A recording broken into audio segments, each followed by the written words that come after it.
Hello everybody, this is William at TRONIC Pen, and in today's video I'm going to showcase how to create a gradient in Adobe Illustrator. So the first thing you want to do is open these panels: Appearance, Gradient, Swatches, and Layers.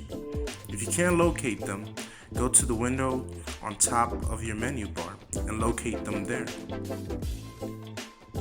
I'm going to start with a rectangle tool and apply a gradient. Notice a gradient is applied. Now you can alter the colors by dragging the color swatches into the gradient slider. You can manipulate them as you please.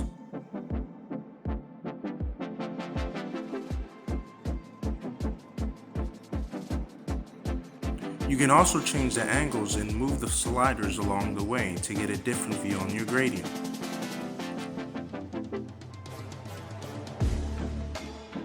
Now I'm going to create another gradient, but this time I'm going to select a different shape.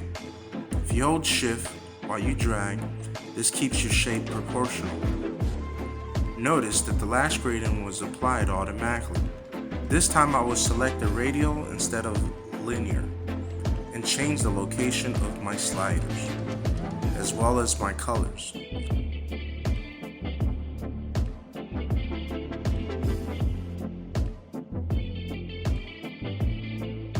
By hitting the G on the keyboard while selecting your shape, you can also get an additional slider and manipulate it visually.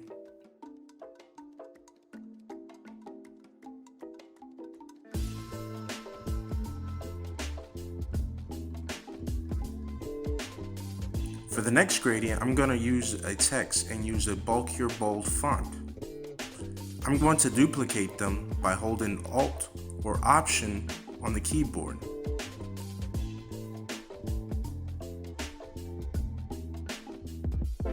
For the first font, notice that I can't just apply a gradient to a live text. For this step, I'm going to apply None to my type.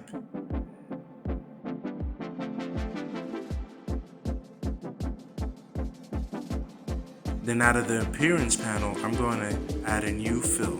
It turns black.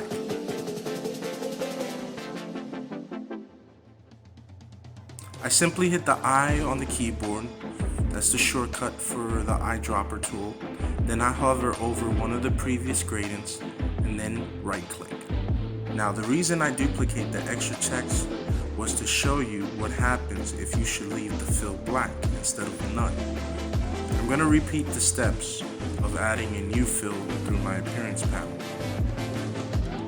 Again, I'm going to hit the I on the keyboard for the eyedrop tool, then hover over the same gradient from before and hit click.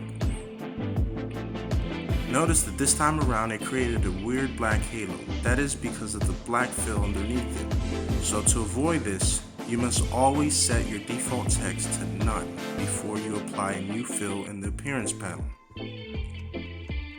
Now for the next tip I want to show is a gradient fill transparency. To demonstrate, I'm going to select the star tool. Simply hold Shift or Option to proportionally scale the star and fill with any color. I'm just going to make a solid rectangle to use a background. You can either drag it in your Layers panels, or for PC users, Shift Control left bracket, and for Mac users, Shift Command left bracket.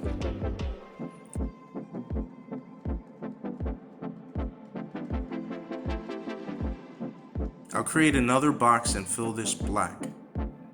Then I lock the two layers so I don't accidentally move them. I'm going to position the star in between both backgrounds. Then create a gradient with red and black. Now notice what happens when I select the black slider from the Appearance panel and change the opacity to 0%. That transparency seems to look muddy. This is because the color gradient fills in the black transition even though you set the opacity to 0%. Now I'm going to duplicate the star, but this time around I'm going to fill the slider with red instead of black. If you notice, the star appears to have a better transition blend of red. This is how it looks on a dark background.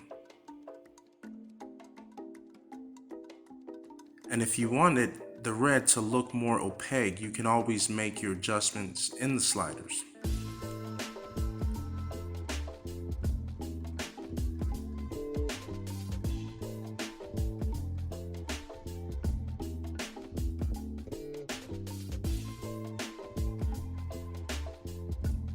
So if you found this video helpful and want to learn more tips on Photoshop or Illustrator, please subscribe to the channel, as this will encourage us to make more content in the future. Until then, we appreciate you watching our video.